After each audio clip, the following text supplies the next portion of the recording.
Welcome to Real Talk, with discussions on the latest news in the ever-changing real estate market. Here are your hosts, Joe and Keara.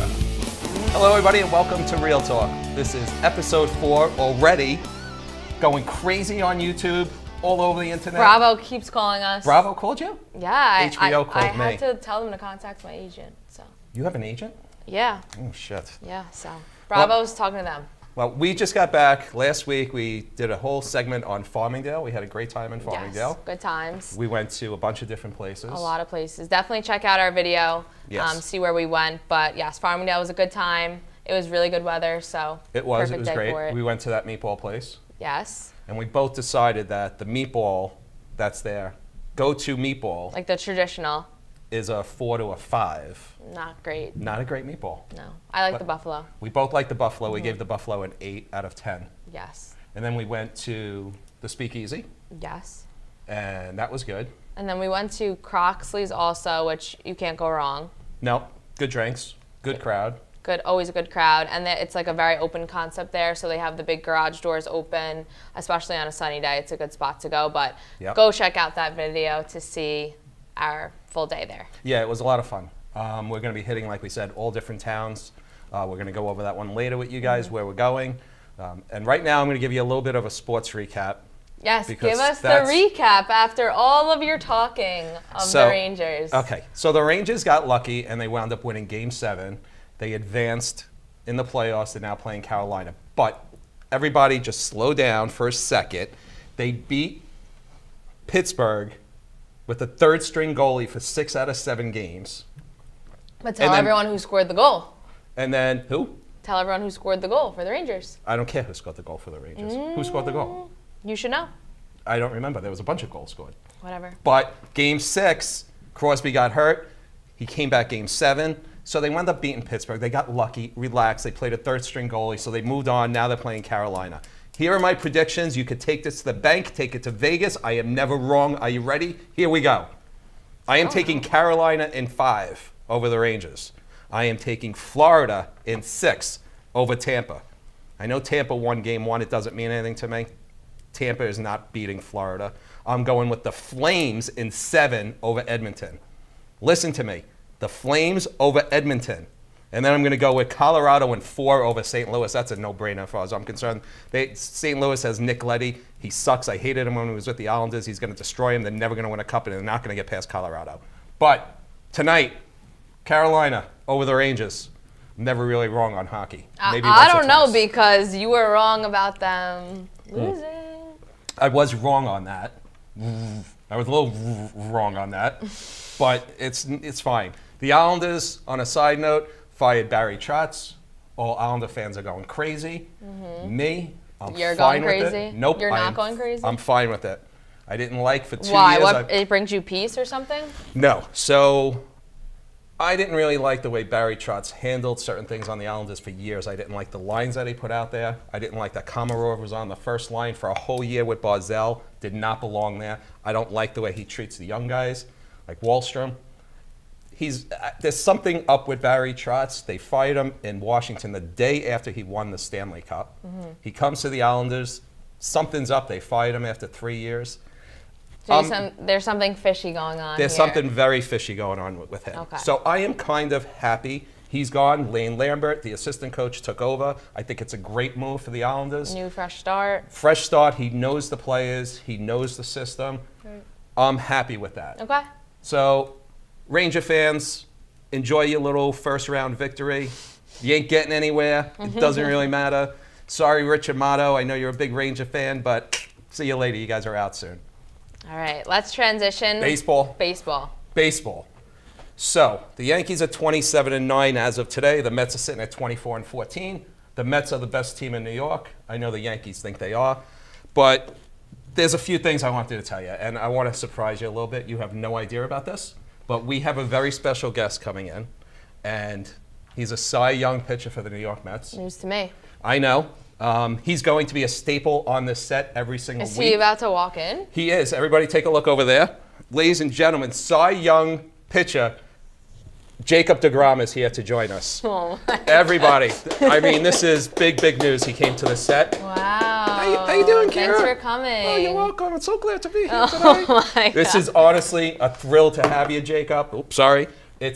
Listen, I know that once you get back, this team is going to wind up winning the whole thing. We're going to win the World Series. Listen, with you and Scherzer, we have a 1-2 that's incredible. Nobody's going to top that in baseball, am I right? You're 100% right, Joey. I see. Get him That's on whole get him on thing. the desk. Well, he's going to be on the desk in a minute. We have a few things to go over with Jacob first. So, Jacob, let me ask you a question. Who's the best team in New York? Well, Joe, it's New York Mets. We knew that, right? Don't we know that, Keara? Yes. So, if you had a pitch against Aaron Judge, what would you do against Aaron Judge? Oh, I'd throw him high and tight. You would throw him high and tight. I know, that's what I would do. Strike out Aaron Judge all day long, just throw high and tight. The guy sucks, he strikes out all the time. That's why we're going to win the World Series and the Yankees aren't. But Jacob, honestly, thank you for coming. I appreciate it. You're going to be here every week with us. Yes, I am, Joey. Hi, Keara. How you doing? You look great today. I'm kind of like nervous about this little guy. Don't be. Is he going to interrupt our flow? No, he's right here. He's going to be doing great. All right, get him on the desk. All right, we got to move on. ladies and gentlemen, Jacob deGrom. Unbelievable. I'm very happy he's here. Oh, we'll put him right here. He's the new star. Yes, Okay. well, keep we'll him put him on the sports side. Yeah, we'll keep him right next to my Islander hat and this. Jacob, thanks for joining us. All right, let's transition now into a quick market update. So, quick fun fact, but also an update for everyone. These are based on March stats, not April, just as a side note. But 43% of all home buyers right now are millennials. Only Really? 19% of buyers right now are investors. So this is based on a report, again, that came out based on March data. But I thought it was interesting because that's a big portion of the market that is still hunting for houses, still on the move. They don't want to be in apartments anymore. They're starting families. So if you are a realtor, if you're a lender, clearly your target audience right now should be focusing on that millennial pool and getting them into a home. What's the percentage of millennials? 43% of all home buyers right now are millennials. Really? So they're making up almost half of all home buyers right now, and only 19% are investors. Very interesting statistic right there. I think it's going to change a little bit as we get more data coming out, but that's, again, as of March, which I thought it was interesting. So it is. That's a great stat. As far as we usually go over the Nassau and Suffolk County areas, we're going to start covering Queens as well a little bit. As far as Nassau County goes, right now the average price on a home in Nassau is $650. Compared to what last year? $595. $595, and it's been $650. It's been going up about $5,000 a month since last August in Nassau and Suffolk County. So it's not really going any lower, the housing market, and in Suffolk County this year, now? So right now, $520, prior year, $465. So it's an 11% change. That's right. So again, we're seeing, and normal appreciation across the country is always typically like 4 to 5%. So to be seeing these numbers in the double digits, it's really outstanding. So as far as Queens go, Queens we're going to start covering, like I said, we're going to focus on a different area in Queens. But right now in Queens, we're looking at, for how much is the price? $675 currently, $630 last year. So not as drastic as Nassau and Suffolk. No, but it still goes up every single month, as you say. Up. Since last August, pretty much, those prices have continued to go up. What's the rates that we're at right now? Still mid-5s for conventional 30-year fixed. Jumbo is a little bit better pricing, a little smidge lower than your typical conventional, but we're still in the 5s, yes. Okay, so that's where we're sitting with pricing on houses. There's very little low inventory. It does move quickly off the market. If you're looking to buy something and you have a realtor, call him up and say you want to see it today. Do not wait for the weekend. Right. Call your realtor, say you want to see the house immediately. Because everybody goes out on Fridays and Saturdays. You want to beat everybody to the punch. Yeah. You want to get that house, you want to place an offer and show people, the sellers, that you're serious. Yeah. If they see you're serious, you're coming in on a Monday and a Tuesday, and you're placing an offer on a Tuesday night, a Wednesday before the weekend hits. And the open house. And the open flooding houses. with everyone. You want to beat everybody to the punch. You have to be very quick in this market. Agreed. So if you have a realtor who is not answering your calls and they're not replying to your text messages, and you send them a house or you see a house and they don't call you back, get rid of that realtor. Get a brand new real estate agent. I can give you myself. I can give you everybody on my team to call, but you have to take that initiative. Don't sit back because your dream house is just going to go away in a blink. The average days on market, I think, is sitting around 20 days or less is like the new stat. So point being, get out there, place your offers, be serious, I would expect to waive at least your appraisal, be willing to waive different things in your offer so that you get an offer accepted. Yeah. But that's the market update. And like Joe touched on, we are starting to cover Queens. So with that being said, we want to highlight a part of Queens this show. This week we are touching on Bayside. Yes. I think it's a great place to start in Queens.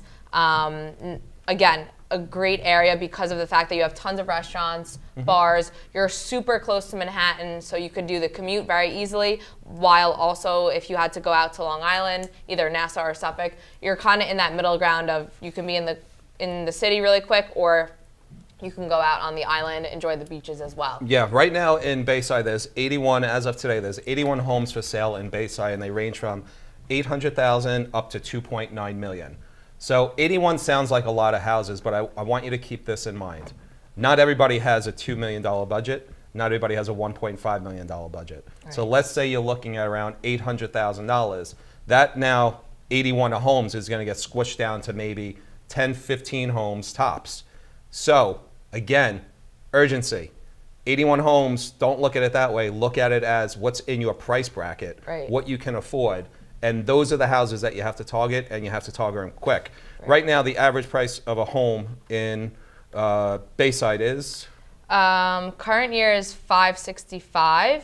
Last year was $609. Yeah. So Bayside is actually, but as you see, that's this month. And then as you go back, it's been going up. So if I was you, like I said, take a look into Bayside. It's a beautiful town. We're going to highlight certain areas when we go out on the street on it again. Restaurants, bars, everything around Bell there. Boulevard is their main strip. Francis Lewis is also over there. Franny Lou. Yep, a lot of good, diverse mix of restaurants, all different types of food you can definitely get there. And I just like to emphasize again, you're so close to the city, so I would never count out Queens, especially if you're looking. There's a lot of private schools near Bayside as well. So if you don't want to send your kids to public school, there are really good private schools near Bayside. In Bayside.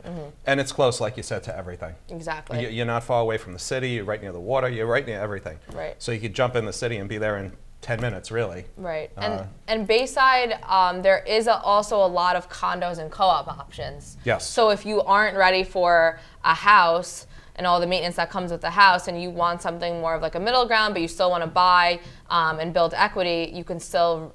Bayside's a good area. There's a lot of condos and. There are, and it's literally half the price of a house. So you're looking at a 1 and 2 bedroom, around $400,000 over there that you can get in. You can own something in Bayside, have a nice place to live, and like we've been going over.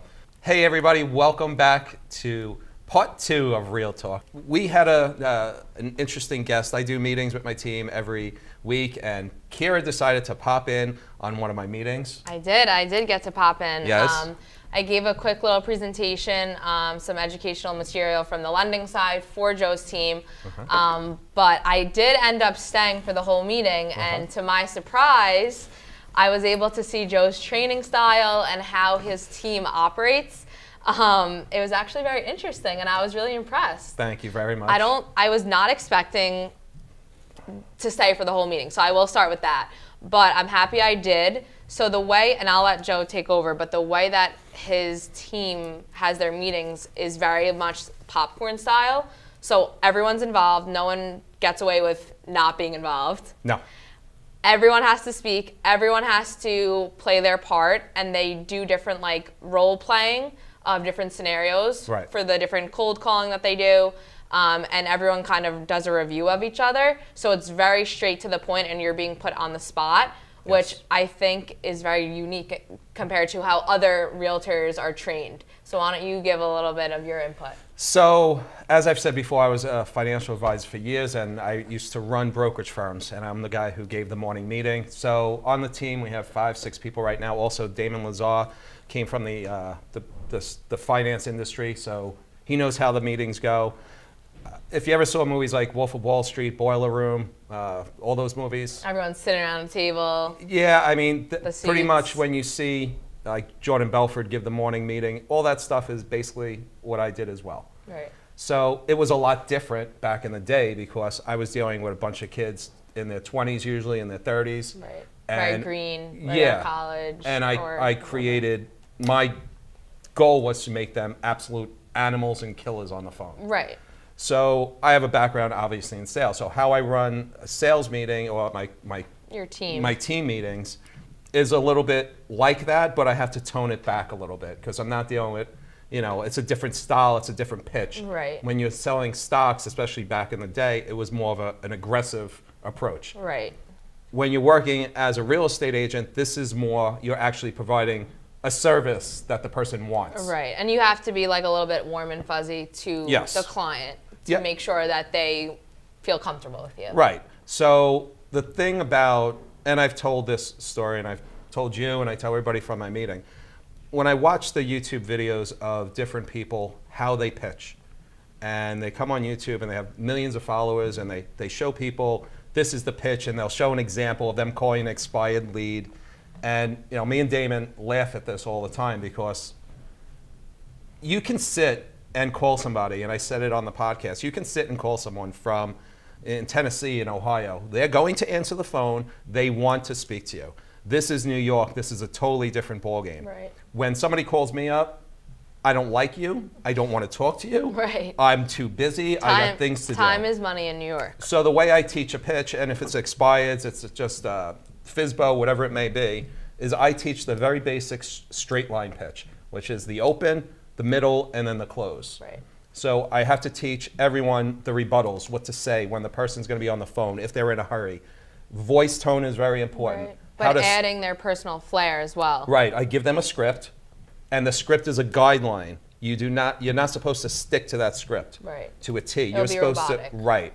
You're supposed to keep calling people and realize when you're calling somebody, oh, I said that sounded really good, and you write that down, and you change up your script to fit you. Right. And you make everyone say their pitch in front of the whole team. Right. The way I do it is, listen, if you could pitch me and I get in your face, you saw it, other people, if you could pitch me, then when you get on a phone with somebody, it's going to be an absolute rollover for you. Yeah. Cakewalk. Yeah, because I make it, as you saw, very difficult. Right. And I give you all the answers. I'll tell you how to do it. I'll tell you how to say it. But any type of real estate pitch that you're using, you have to keep doing it over and over and over again. Right. When I trained other people, like I said, it was a totally different pitch. Right. This way, it's more along the lines of a nice intro, a compliment, get to the point. Try to make a personal connection with them. You make that personal at some connection. point in the conversation. Right, and then you do the closing part of it, which is, if it's an expired, I like to come see your house, blah, blah, blah, blah. Leaving them with a call to action of either, hey, I'm going to text or email you this, please respond, or I'm going to set up a meeting with you, what day are you available? Right. And I think it's applicable not only to real estate, but really any industry. When you're calling someone and you're asking for something, or you want to provide them with a service, you need to be to the point, especially, like you said before, in New York. Time is money. People are always in a rush. People are always going to the next meeting. They're going to, somewhere with their kids or whatever it may be. Like when you call someone, it needs to be to the point. This is why I'm calling you. This is what I need to take away from this conversation, and that's it. If you're calling someone and you're dragging along, hi, how are you, and you're not getting to the point, you're going to lose them, especially in this market. 100%. And everyone has to realize, if you're a real estate agent and you're watching this, I could really do this. I could do 100 segments on this. But if you have somebody on the phone, you know how difficult it is just to get somebody on the phone. So when you're calling people and you're making this many calls to have this many connects, to speak to this many people who are going to have a conversation with you, you do not lose that person. Right. For me, the way I do it is a little different. If you want to get off the phone with me, you have to hang up the phone on me, because I am not getting off the phone with you until either you book an appointment or you hang up the phone on me. Right. I don't fall for the garbage of I'm going to call you back. No. I need to do this. I need to do that. I could care less if you're a doctor. Make the appointment on the phone. I don't care if you're a doctor and you're in surgery. I'm the most important person that you need to speak to right now. Right. And that's how it has to come across on the phone. Right. Otherwise, you're going to sound like every other real estate agent. Right. And you're going to get off the phone and actually fall for, yeah, I'm going to call you back at 5. Yep. And they'll forget about you. Of course they're going to forget about you. And what I do also from the lending side is if you need to get something from them, so in your case, you're making the appointment, so you are making the appointment to go see them or speak to them again. For us on the lending side, a lot of times is we're waiting for documents to come over to us. So I always say, I'm sending you an email right now while I'm on the phone with you. Check your inbox. Did you receive it? Did you see my email? You got it. Okay, now let's proceed forward. Send me those documents. The quicker you send them, the faster we can move. So I'm forcing them in that moment to address what I'm asking them to do. I gotta be honest with you, I was very impressed with you at my meeting. Joe put me on the spot and made me do a script. I did. I put her on the spot. I didn't script. No, not a script. I didn't script. She didn't have the script in front of her. She watched the whole meeting that I gave, and then I said, now, Keara, you're going to pitch me. And she did it right off the cuff, went through the entire thing. It was very impressive, honestly. And I've been doing this for a very, very long time. Thank you. It was amazing, and that's why you're as successful as you are doing mortgages. Thank you. So it was a good meeting. You have an idea now what I do on my side with my team. Right. And I think the way I'm training everyone. You're setting them up for success. I hope so, yeah. Yeah. And I think the important thing is, the last thing I want to add in is, people can provide you with hundreds of scripts and thousands of tips and little advice, but I think what it comes down to is you can read over scripts all day long, but if you don't sound natural and the conversation isn't organic and you don't add those personal little touches, no one is going to want to talk to you. Because if you're sitting there and you're reading off of, hi, what's your name? Hi, where do you live? It sounds like like you're basically interrogating someone. That's right. Like, that's not what's going to hook someone. So I think the main other takeaway is adding that little personal flair. It really goes a long way when you just make that small connection. Yeah. They really want to work with you because of that small little common ground that you found. All you need to do is, if you're a real estate agent and you're watching this and you needed some advice, just put yourself on the flip side of it, as if you're the person needing to find a house. What do you want to hear on the other side of the phone? Do you want to hear somebody that's confident? Do you want to hear somebody that's asking you the right questions, that's not reading off of a script, but is also going along with you and making that connection, like you said? That is the most important thing in any sales, but especially in real estate, because it's a very stressful thing that I went over, a couple of times. Buying a house, looking for a rental is very stressful. You want that person. So for example, if you walk into a doctor's office and you walk in and the guy's got paneling on the wall and an air conditioner that's making noise, you immediately get the impression, this is not the doctor I want to be dealing with for my heart surgery. Right. So it's the same exact thing. Make that connection with the person, sound professional, and get to the point. And that's how I really like to train people. And I think hopefully it's been working out pretty well. And the follow-up is important too. So you make the good connection, you hook them, you have an appointment, always, always, always follow up no matter what. That's you never know someone's situation, and really just you checking in with them where it will take you. But that's the gist of your team and the way you structure your training. So if you are a realtor and you want to make a change, maybe you don't feel like you're getting the training you deserve, or you want more of an aggressive hands-on approach, go talk to Joe. His information is always below. Thank you everyone for joining us. We will see you all again soon. Please like and subscribe and leave comments. It will definitely go a long way. Have a good one. Bye guys. Bye. You've been watching Real Talk, the latest news in real estate with Joe and Keara. If you'd like to submit a topic for discussion or have any other questions, leave a comment below. We'll talk to you next time.